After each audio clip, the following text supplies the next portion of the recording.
Vamos então aqui, né, para nossa segunda parte. Nós paramos lá no capítulo 11, né? A gente já vai iniciar aqui então no capítulo 12 e vai falar, né, terminou falando sobre Roboão. Então Roboão, até o terceiro ano do seu reinado, ele estava obedecendo ao Senhor, mas depois que o seu reino havia se estabelecido, ele desviou dos mandamentos do Senhor. Então o rei do Egito, né, se levantou ali contra ele, né, no quinto ano de reinado do reinado de Roboão. O rei do Egito se levantou e atacou Jerusalém. Então Deus levantou um profeta chamado Semaías, que ele disse assim: olha, né, vocês abandonaram ao Senhor. Então, quando eles ouviram isso do profeta, eles se prostraram ali, né, o rei e todo o povo, eles se prostraram e se arrependeram. Então, de modo que Deus agora ele vai, né, usar o profeta Semaías para poder dizer assim: olha, né, Deus vai perdoar vocês. Então, tipo assim, Deus, né, o rei do Egito, ele não vai destruir vocês, mas ele vai ficar dominando ali, né, sobre vocês. Então, né, esse rei do Egito, chamado Sisaque, ele vai tomar os tesouros do templo e pegar aqueles escudos. Lembra aqueles escudos de ouro que Salomão havia feito? Então ele pega esses escudos ali, né? E Roboão agora ele vai fazer outros escudos. Só que aqueles escudos que ele havia levado, né, que Salomão havia construído, era de ouro. E Roboão ele faz eles ali, né, escudos de bronze. Passados esses tempos, né, Roboão ele se fortaleceu, né, e reinou em Jerusalém. Ele tinha 41 anos e governou por 17 anos. Sua mãe se chamava Naamá e ela era amonita. Percebem, era amonita que estava na linhagem aqui. Os amonitas, que era aquele povo que descendia ali, né, ali de Ló. No 18º ano de Jeroboão, que era rei ali em Israel. Então agora Abias, que era o filho de Roboão, ele vai começar a reinar ali em Judá. Abias, então, ele foi para a batalha ali com 400 mil homens, né, lutar contra Jeroboão. Então, naquele momento ali, Abias ele vai subir num monte chamado Zemaraim, e ele vai agora começar a dizer ali, né, para Jeroboão, que estava com seu exército ali de 800 mil pessoas, ele tinha, né, o dobro do exército de Abias. E Abias começa a dizer: olha, né, isso já foi profetizado, esse reino aqui, esse reino é nosso, né, foi prometido ao meu pai Davi.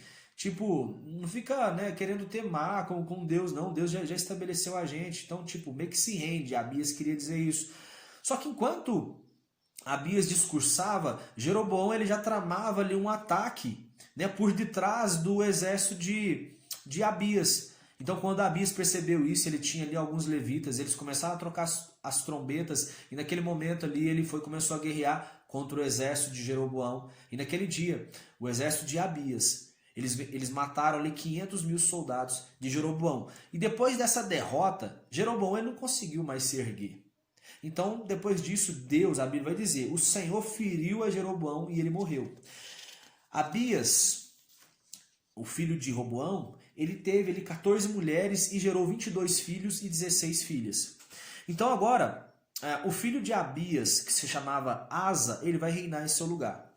Então, né, a nação começou a ter paz ali nos anos que seguiu, porque Asa começou a revolver ali os altares idólatras, né, despedaçou as colunas em adoração aos deuses pagãos, proibiu os cultos nos lugares altos. Ele tinha um exército ali de 300 mil guerreiros, né, em Judá, e outros 280 mil ali de Benjamim. Então ele tinha 580 mil ali soldados. Então, acontece que depois de um tempo, o rei etíope chamado Zerá, ele tinha um exército de 1 milhão de pessoas. Então ele vai agora atacar ali, né, o rei Asa. Só que Asa clama a Deus e Deus ele vai impor ali uma grande vitória ali para o rei Asa, né? E eles levaram muitos despojos ali dos etíopes.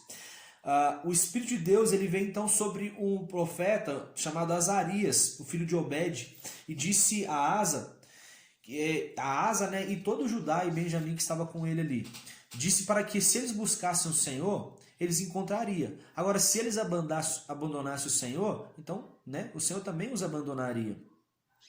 Porque o povo tinha deixado de obedecer ali ao Senhor. Então, desse modo ali, Asa e todos os seus guerreiros, eles começaram a obedecer, eles se prostraram diante do Senhor, se arrependeram.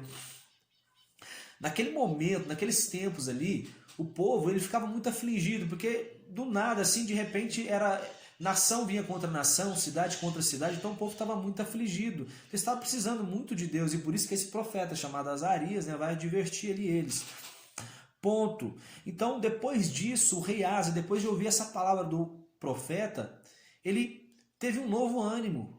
Ou seja, você viu que ele que tinha começado bem, ele começou a destruir, né, fazer ele, toda uma reforma ali em Jerusalém, mas depois disso ele, né, meio que tipo assim, tinha dado uma desanimada. E agora o profeta vem e anima ele de novo. Aí ele vai agora, né? Ele vai se desfazer dos ídolos, outros ídolos, ele vai restaurar ali o altar, ele vai oferecer ali 700 bois e 7.000 ovelhas, e eles fizeram uma aliança com o povo de sempre buscar o Senhor, e se alguém desobedecesse isso, eles iam pagar com a pena de morte. Então eles estavam levando o negócio a sério, eles queriam mesmo que restaurasse ali, né, a adoração a Deus. Ele exonerou a sua avó, chamada Maaca, que ela tinha ali um posto de rainha-mãe, e ela tinha edificado uma estátua a Deus ali, a Zerá. Então, ele, né, tirou alguém da sua família, né, a sua avó Maaca. A Maaca, né, que era a filha de Absalão, que era casada ali com Roboão, se eu não me engano. Ele trouxe também os tesouros de seu pai para a casa de Yahvé. E até o 35º ano não houve nenhum tipo de rebelião no seu reinado.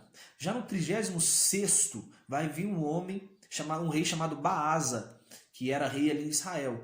Então ele vai invadir Judá e ele vai agora cercar uma cidade chamada Ramá, porque Ramá era uma cidade estratégica, onde quem quisesse ir para Jerusalém passava por essa cidade. Então ele queria controlar, para não deixar o povo ir a Jerusalém adorar a Deus. Então Baasa está ali edificando essa cidade. E aí o que Asa vai fazer agora? Aquele homem que havia vencido um exército através de Deus, um exército etíope de 1 milhão de pessoas, agora ele fica com medo ali de Baasa. E ele agora vai pedir ajuda para um rei sírio. Aí ele pede ajuda para o rei sírio chamado Ben-Hadad, e ele oferece ali, né, algumas riquezas do templo ali para ele, e então o rei sírio acaba ali aceitando.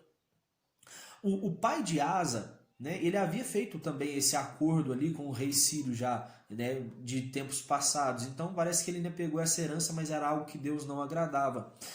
Quando, né, quando eles fizeram esse acordo, então Ben-Hadad ele vai invadir agora algumas cidades ali de Israel, né, onde Baasa era rei. Baasa, que estava fazendo ali a cidade de Ramá, ele para a construção e vai ver o que estava acontecendo no reino dele. Nisso, o rei Asa de Judá, ele vai agora pedir seu povo para que pegasse aquele material que Baasa estava construindo ali em Ramá. E ele vai agora e ele ergue muralhas em volta de Geba e de Mispá. Então olha a estratégia que ele fez, né? Foi bem sucedido ali. Mas aí vai vir um profeta chamado Anani e vai dizer assim para Asa: olha, por que você pediu ajuda para os sírios? Por acaso Deus já não tinha ajudado você a derrotar os etíopes, os cuxitas e os líbios? Por que você pisou na bola? Então, você agiu como um louco. O profeta vai dizer, você agiu como um louco. E por isso você vai enfrentar muitas batalhas. Diante dessa exortação do profeta, o rei Asa vai dizer o seguinte: olha, não quero nem saber não. Eu vou te jogar você no cárcere agora. No cárcere. Então, levou preso ali, né, o profeta Hanani. E depois ele ainda castigou brutalmente algumas outras pessoas. Então, perceba que Asa agora já começa a se desviar. E aí agora no 39º ano, ele vai ficar enfermo ali dos pés. Mas essa enfermidade era tão grave, mas mesmo assim ele ainda não se voltou para Yahvé. E ele procurou confiar ali nos médicos, né, que era de sua confiança, mas não buscou a Deus. Então, Asa ele vai cavar um túmulo ali para ir na cidade de Davi, e ele deitou ali num leito repleto de especiarias, perfumes, e fizeram uma grande fogueira em homenagem a ele.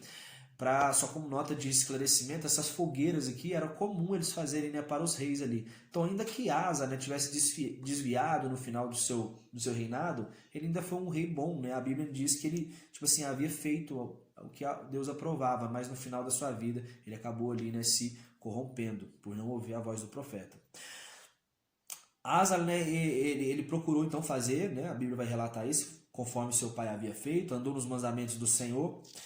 Ele tinha enviado, né, príncipes dele para poder ensinar a Torá ali para o seu povo. Então perceba como que ele estava, né, se preocupando realmente ali com a obra de Deus.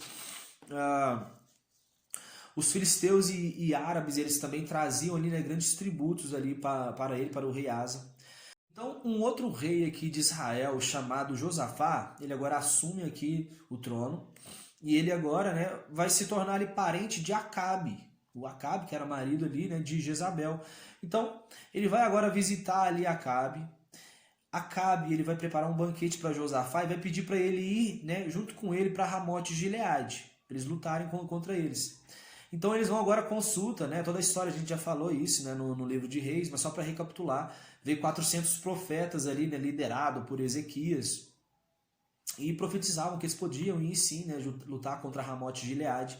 Só que Josafá pede, né, para ver se tinha algum outro profeta. Então tinha Micaías. E aí Micaías vai dizer para eles, olha, né, não era para poder ir. Então, né, depois disso, Acabe, ele vai para a batalha e ele acaba ali morrendo, né, quando o soldado atira uma flecha a esmo, ou seja, sem mirar. E de repente acertou ali sua armadura, né, na sua parte ali abdominal, entre as armaduras, né, do rei Acabe. E ele acabou ali morrendo. Então Jeú, que ele era ali o rei, tinha se tornado rei ali, né, sido ungido ali por um dos discípulos de Eliseu, ele foi ungido rei ali de Israel. Ele vai repreender então Josafá por ele ter prestado auxílio a Acabe, né, que era um rei ali profano. Mas mesmo assim, né, Jeú ainda faz questão de lembrar que Josafá ainda teve uma virtude de ter removido poste ídolos da terra. Josafá, ele percorreu ali toda a nação, né, para poder levar o povo voltar a Deus. Ele estabeleceu juízes em toda a terra. Além disso, ele nomeou sacerdotes e levitas para julgarem questões referentes à Torá. E disse que era obrigação dos sacerdotes ensinarem a palavra. Só que, tipo assim, se o povo depois pecasse, eles não tinham mais obrigação, mas eles tinham que ensinar. Então, Josafá começou ali, né, a restabelecer princípios. Depois disso, os moabitas e amonitas decidiram atacar Josafá. Josafá, quando ficou sabendo disso, ele promoveu ali um jejum nacional. Então, Josafá agora faz uma coisa linda, porque ele agora vai lembrar, fazendo uma oração, lembrando Deus, olha, Salomão um dia fez uma oração dizendo que se a gente orasse aqui para esse templo, né, ainda que viesse pestes, que vieram inimigos, se a gente orasse nesse templo, o Senhor ia atender a gente. Agora, outra coisa, Senhor, que eu achei aqui top, essa oração dele fazendo, porque ele vai lembrar lá de Êxodo, quando Deus ele tinha saído com seu povo, eles estavam passando ali, né, pelas terras de Moabe e de Amon, que eram os amonitas e moabitas, e Deus disse assim, olha, vocês não vão atacar esse povo. Então Josafá lembra Deus dessa passagem, e ele vai lembrar assim, olha, e o pessoal também ali de Seir, que eram os descendentes de Edom, que era parente de Esaú. Olha, vocês não atacam eles também. E Josafá vai dizer assim, agora esse povo está vindo atacar a gente. Como é que eu vou fazer? Eu não tenho como me defender, Senhor. Nos ajuda, pelo amor de Deus. Então, nisso, né, o Espírito de Deus agora vai tomar um homem chamado Jaziel, que ele era da descendência de Asaf, o levita, e vai dizer assim, olha, essa batalha não é sua, Josafá. Essa batalha, ela é do Senhor. Então, vocês vão ganhar essa batalha e vocês não vão nem lutar. Vocês não vão nem lutar. Então Josafá naquele momento ele começa a orar, agradecendo a Deus, ele convoca ali o povo, encoraja o povo, chama os levitas para ir tocando. Os levitas eles começam agora a marchar ali para a batalha. E aí o que acontece? Quando eles marcham, os levitas começam a cantar, lembra que qual foi a palavra do profeta aqui, né, Jaziel? Ele disse, vocês não vão lutar. Então os levitas, o povo amonita e os moabitas e o povo de Seir já estavam preparados para a batalha. Só que quando os levitas começaram a tocar ali canções, os moabitas e amonitas derrotaram ali o povo de Seir. E depois de derrotar o povo de Seir, eles mataram uns aos outros. De modo que quando Josafá e seu exército e os levitas chegaram ali, eles viram todos eles mortos. Então, naquele momento, eles pegaram ali despojos, né, de guerra e agradeceram o Senhor. E para fechar aqui, vai falar do final do império de Josafá. Ele tinha 35 anos quando ele foi proclamado rei e ele reinou por 25 anos em Jerusalém. Ele agiu de modo agradável aos olhos do Senhor, entretanto ele não destruiu os lugares de adoração nos altares pagãos. Depois desse acontecimento, Josafá se tornou aliado de Acasias, né, filho de Acabe, ou seja, já começou a fazer algo de errado. E eles construíram navios que fossem de Tarsis até a Espanha. Era um acordo comercial que eles tinham. No entanto, Eliezer, um outro profeta, disse assim, olha, né, Deus não está com você nessa obra.